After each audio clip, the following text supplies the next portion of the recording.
Hi viewers, అందరికీ నమస్కారం.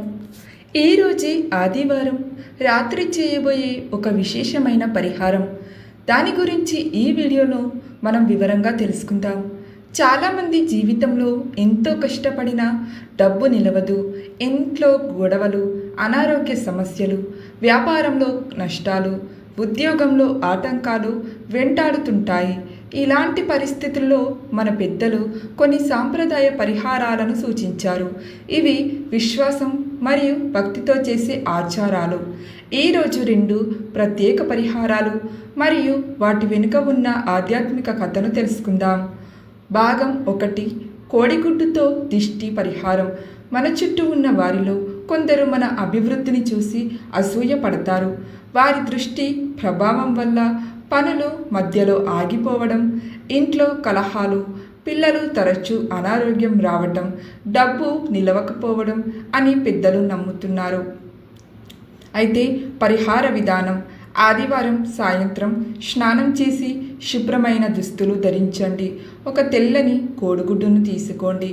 దానిపై పసుపుతో లేదా పెన్నుతో ఇలా రాయండి: దిష్టి దోషం తొలగి శుభాలు కలగాలి అని. ఆ తరువాత కుటుంబ సభ్యుల చుట్టూ 3 లేదా 7 సార్లు తిప్పండి. తిప్పేటప్పుడు ఓం నమో నారాయణాయ లేదా ఓం శ్రీ మహాలక్ష్మయే నమః జపించండి. తరువాత ఎవరు తొక్కని చెట్టు కింద ఉంచి వెనక్కి తిరిగి చూడకుండా ఇంటికి రావాలి. 2వ భాగం, ఉప్పు ఆవాలు పరిహారం. ఇంట్లో ప్రతికూల వాతావరణం ఉన్నప్పుడు మనసు ప్రశాంతంగా ఉండదు. ఆర్థికంగా కూడా ఇబ్బందులు పెరుగుతాయి. చేయు విధానం ఏమిటి అనంటే, ఒక చిన్న పాత్ర తీసుకోండి. అందులో పిటికెడు ఉప్పు, 1 స్పూన్ ఆవాలు, 1 రూపాయి నాణెం, చిటికెడు కుంకుమ వేయండి. ఈ పాత్రను ఇంట్లో అందరికీ కనిపించే చోట ఉంచండి. ప్రార్థన: అమ్మవారి కటాక్షంతో మా ఇంటి దరిద్రాలు తొలగి శుభాలు కలగాలి అని మనసారా ప్రార్థించండి. 48 గంటల తరువాత ఉప్పు ఆవాలను బయట పారేయండి. నాణాన్ని దానం చేయండి. పౌరాణిక కథ: పూర్వం ఒక గ్రామంలో రామయ్య అనే రైతు ఉండేవాడు. అతనికి మంచి భూమి, మంచి కుటుంబం ఉన్నప్పటికీ ఎప్పుడూ సోమరితనం ఎక్కువ. అయితే పని రేపటికి వాయిదా వేస్తూ ఉండేవాడు. కానీ ఒకరోజు గ్రామానికి వచ్చిన మహాత్ముడు అతన్ని పిలిచి ఇలా అన్నాడు. ఏమని అంటే, మీ అదృష్టం మీ ఇంటి గుమ్మం వద్దే నిలబడి ఉంది, కానీ నువ్వు తలుపు తెరవడం లేదు.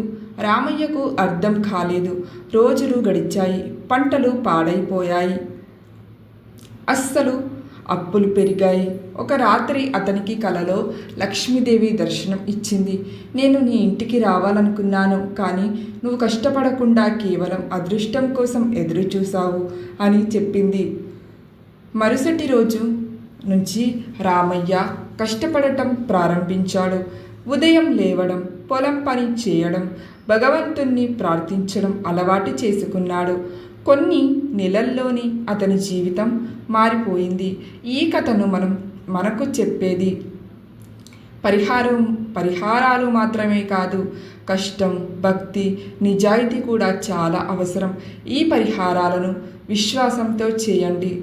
అయితే జీవితంలో విజయానికి కష్టపడటం, మంచి ఆలోచనలు, దానం, ధర్మం కూడా అవసరం. ఈ వీడియో కనుక మీకు నచ్చినట్లయితే ఒక లైక్ చేయండి, షేర్ చేయండి. అలాగే మా ఛానల్ను సబ్స్క్రైబ్ చేసి బెల్ ఐకాన్ నొక్కండి.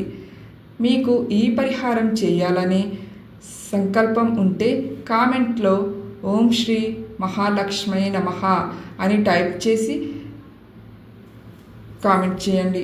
ధన్యవాదాలు. జై శ్రీమన్నారాయణ.